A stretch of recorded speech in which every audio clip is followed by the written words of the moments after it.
বন্ধুগণ, বড়দিনের আসতে আর কিন্তু বেশি বাকি নেই। আর তোমরা বাড়িতে বানিয়ে ফেলো টুটি ফ্রুটি দিয়ে দারুণ টেস্টি কেক।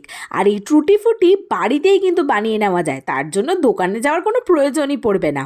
তো আজকে চলো দেখিয়ে দিই তোমাদেরকে মা এই টুটি ফ্রুটি কীভাবে বাড়িতে তৈরি করছে। টুটি ফ্রুটির জন্য প্রথমে একটা গোটা পেঁপেকে ছোট ছোট টুকরো করে কেটে নিল। তারপর বেশ কিছুটা পরিমাণ কড়াইতে জল দিয়ে কড়াইতে 70-80% কিন্তু সেদ্ধ করে নিল। এবার এটা একটু জল ঝরাতে দিয়ে দাও। তারপর 2 কাপ চিনি আর 1 কাপ কি 1.5 কাপ মতো জল দিয়ে একটা চিনির শিরা করে নেবে। তার মধ্যে এই সেদ্ধ করে রাখা পেঁপেগুলো দিয়ে দেবে। জলটা মোটামুটি টেনে এলে 3টে আলাদা বাটি নেবে, তার মধ্যে 3 ভাগে দিয়ে দেবে এই সেদ্ধ করে রাখা চিনির মধ্যে পেঁপেগুলো। এবার তোমরা ইউজ করবে 3 ধরনের কালার।